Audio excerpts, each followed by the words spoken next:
숨을 고를 틈도 없이 이어진 악재였다. 한 명이 아니라 둘이었다. 그것도 팀의 중심을 잡아야 할 선발 자원들이었다. 시즌 개막이 채 한 달도 남지 않은 시점. 삼성 라이온즈 마운드를 둘러싼 공기는 급격히 무거워졌다. 계산이 어긋났고 기대는 흔들렸다. 그리고 그 빈자리를 어떻게 메울 것인가라는 질문만이 남았다. 오키나와의 공기는 따뜻했지만 삼성의 선발진을 둘러싼 분위기는 전혀 그렇지 않았다. 캠프 초반만 해도 구상은 비교적 또렷했다. 기존 에이스 원태인을 중심으로 새롭게 합류한 외국인 투수 맷 매닝, 그리고 안정적인 이닝 소화 능력을 갖춘 아리엘 후라도가 축을 이루는 구도였다. 여기에 최원태까지 더해지며 선발진의 윤곽은 분명하게 그려지는 듯했다. 하지만 그 모든 밑그림이 순식간에 흐려졌다. 문제는 시작부터 심상치 않았다. 이미 원태인의 몸 상태가 완전하지 않은 상황에서 또 하나의 균열이 발생했다. 2월 24일, 일본 오키나와 온나선 아카마 구장에서 열린 하나 이글스와의 연습 경기. 매닝은 선발로 마운드에 올랐다. 그러나 기대와 달리 그의 투구는 오래 이어지지 않았다. 3분의 2이닝 동안 3피안타, 4사사구, 4실점, 투구 수는 38개에 그쳤다. 결과만 놓고 보면 단순한 부진처럼 보일 수 있었다. 하지만 경기 이후 상황은 전혀 다른 방향으로 흘러갔다. 매닝은 투구를 마친 뒤 팔꿈치에 통증을 느꼈다. 단순한 피로가 아니었다. 구단은 즉각 상황을 예의주시했고 결국 그는 항공편이 준비되는 대로 한국으로 귀국해 정밀 검진을 받기로 결정됐다. 아직 정확한 진단 결과는 나오지 않았지만 8회 이상이 감지된 이상 정상적인 투구를 기대하기는 어려운 상황이다. 그가 맡아야 했던 역할을 생각하면 이 공백이 가져올 파장은 결코 작지 않다. 매닝은 단순한 외국인 투수가 아니었다. 올해 삼성 선발진의 한 축, 더 나아가 원투펀치로 기대를 모았던 자원이었다. 기존의 후라도와 함께 시즌 초반 흐름을 좌우할 핵심 카드였다. 그만큼 그의 상태에 대한 관심은 커질 수밖에 없다. 검진 결과가 나오기 전까지는 모든 것이 불확실하다. 그리고 그 불확실성이 팀 전체를 흔들고 있다. 이미 앞선 시점에서 또 다른 축이 흔들린 상태였다. 원태인은 1월 말 시작된 괌 1차 캠프 도중 오른쪽 팔에 통증을 느꼈다. 당시만 해도 큰 문제가 아닐 수도 있다는 기대가 있었다. 한국으로 돌아가 검사를 받은 뒤 다시 오키나와 2차 캠프에 합류하며 회복을 시도했다. 그러나 상황은 쉽게 나아지지 않았다. 현지 병원에서 팔꿈치 촬영을 진행했고 그 결과를 한국으로 보내 분석을 의뢰했다. 하지만 촬영된 사진이 명확하지 않아 정확한 판독이 어려웠다. 불확실성은 더욱 커졌다. 결국 원태인은 2월 13일 다시 한국으로 이동했고 다음날 정밀 검진을 받았다. 결과는 오른쪽 팔꿈치 굴곡근 손상 1단계. 단순한 통증이 아니었다. 일정 기간의 회복이 필요한 상태였다. 약 3주간은 부상 부위 회복에 집중해야 한다는 소견이 나왔다. 시즌 준비의 핵심 시기에 제동이 걸린 셈이다. 더 큰 문제는 그 여파였다. 원태인은 류지현 감독이 이끄는 2026 월드 베이스볼 클래식 한국 대표팀에 선발됐지만 결국 중도 하차할 수밖에 없었다. 대표팀에서도 소속팀에서도 그의 자리는 쉽게 대체하기 어려운 위치였다.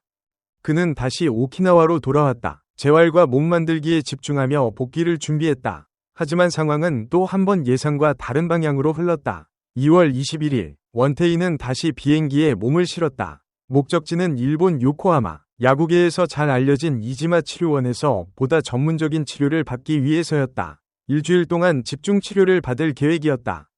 팀은 그의 복귀 이후 상태를 면밀히 점검할 예정이다. 하지만 가장 중요한 질문에는 아직 답이 없다. 언제 마운드에 설 수 있을 것인가?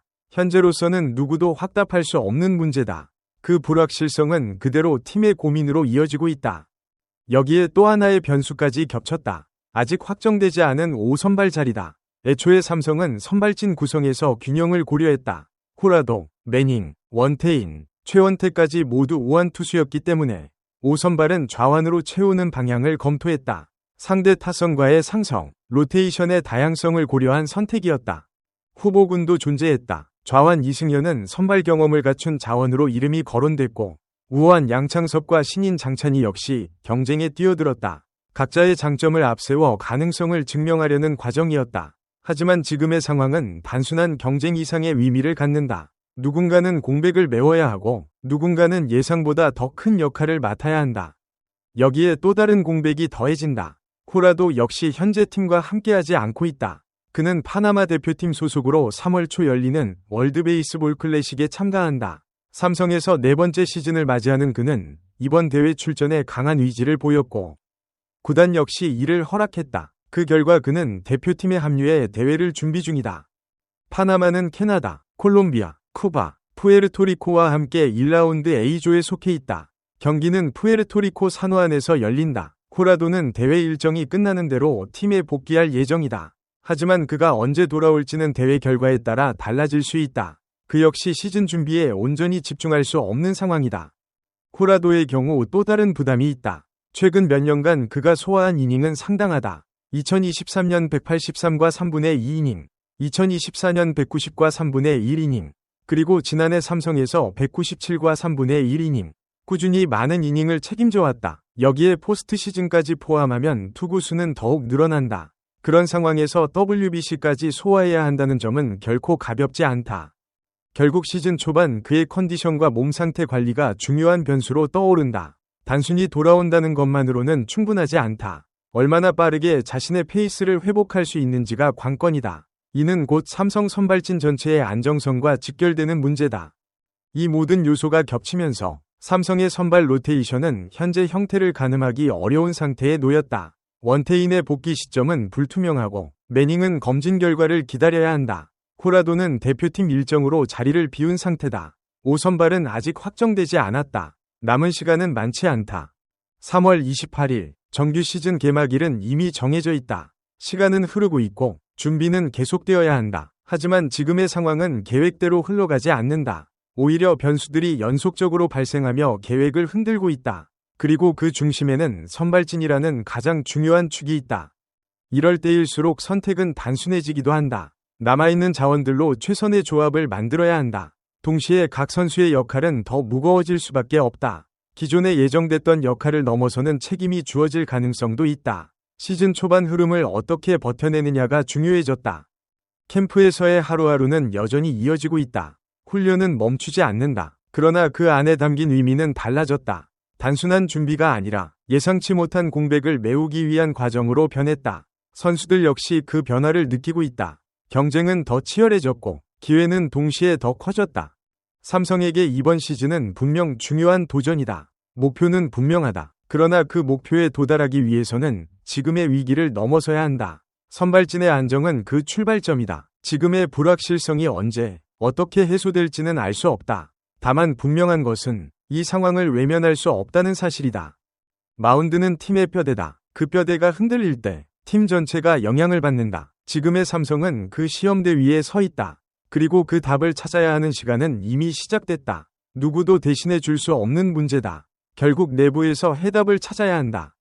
시간은 많지 않다. 하지만 시즌은 아직 시작되지 않았다. 그 사이에서 무엇을 선택하고 어떻게 준비하느냐에 따라 전혀 다른 결과가 나올 수 있다. 지금의 불안이 단순한 위기로 끝날지 아니면 새로운 전환점이 될지는 아직 결정되지 않았다. 다만 한 가지는 분명하다. 이 상황은 결코 가볍게 넘길 수 없는 문제라는 점이다.